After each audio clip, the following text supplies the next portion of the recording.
Sometimes we must live through the darkness in order to see the light. We must visualize.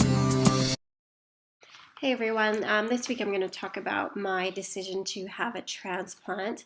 Last week I finished off just pretty much I was getting blood transfusions every month, and so we decided to go ahead and see if I should do a transplant. My whole family got tested. I'm the youngest of 4 children. My oldest is my brother Paul, and then I have my sister Beth, and then Heather, and then there's me. And so they all went and got tested. My brother, who doesn't like needles so much, it was quite interesting watching him do the blood test because he was cringing the whole time. And I remember my sister Beth was the one who was kind of hoping she was a match because she was really willing to help me out. And when we got the results back, it turned out that I had 2 matches out of my 3 siblings, and it turned out Heather and Paul were total matches. Well, Beth was the only wasn't a match, so if she ever needs anything, she's kind of screwed. So they decided to use my brother Paul as the match because he's twice the size of me, and they thought they could get more just to see if it would work better. I'll also say that it's really rare to have one match in your family, and it's actually 30% chance of having 1 sibling match, and I had 2, so it's extremely lucky, and I kind of took that as a sign that this is what I was meant to do. So when I decided I was going to go ahead with the transplant, I ended up having to meet with a psychiatrist and with an ethics committee at the Children's Hospital in Calgary, just to make sure that I was making this decision for myself and that my parents weren't making this decision for me. They also wanted to make sure that I knew what I was getting into and I knew that there was a high chance of it not working or a chance of me even not making it through. Decided to go through and have the transplant, and we met with some counselors and they put me on towards getting a Make-A-Wish.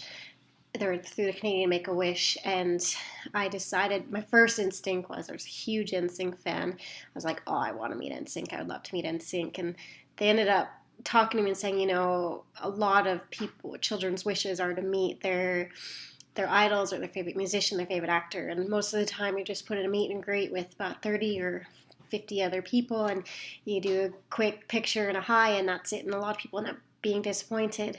So we did a Disney World trip and a Disney cruise for 11 days, and my whole family was able to come, and all expenses were included. And so all 6 of us got to go, and it was such an amazing trip. I'll put some pictures at the end of that trip.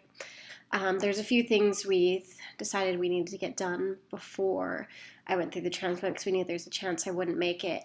I'm a member of the Church of Jesus Christ of Latter-day Saints, or a Mormon, and usually a teenager, it's usually time in their teens, there's a blessing that we get called a patriarchal blessing, and it's a very special blessing that we get in our lives, and it's pretty much a personal scripture that you reread and read and read and read throughout your life, and it's a blessing that tells you just personal things in life, and every time you read it you get something new. I'll put a link down below as well explaining what a patriarchal blessing is. And when I got that, I'll share one thing it said. It said, your life will not be cut short. And I remember my mom was in the room when that happened. I remember looking at her and I was like, okay, I'm doing the right thing. Another thing I also did before the transplant was I got my wisdom teeth out, all 4 of them, because when you go through chemo or things like that, you have a high risk of bleeding, and they thought, let's just get it all done now in case you have a problem and you need to get it taken out after. I also decided to dye my hair blonde because I knew it was all going to fall out, and let's just do it all, dye my hair blonde, and it was terrible. If you look at my coloring, I am not meant to be a blonde, but it all fell out eventually, so it didn't matter. So we went on I'll go back to when we went on the Make-A-Wish trip. That was in January 2001. It was going into the 2nd semester of my grade 11 year. And when we got back, the transplant was initially planned for March of 2001. We got back, there's a letter saying they were going to admit me for February. So I had about a month to get things ready. So I was still working at the movie mill, so I quit my job and we sorted things out at school so I would be able to do math. The teacher was willing to send me the math homework to the hospital and to do some other things. And in the beginning of grade 12, I would have had to do a few extra classes to make sure I graduate on time.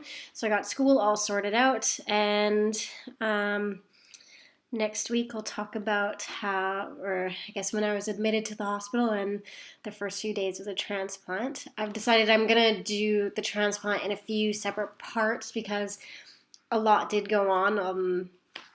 There's a lot I can't remember, but so this week I talked about deciding to do transplant and the Make-A-Wish trip. So next week I'll talk about being admitted and the first few days of chemotherapy.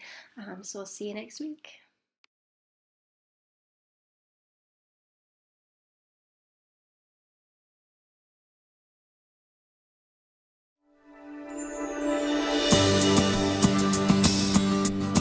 Sometimes we must live through the darkness in order to see the light. We must visualize.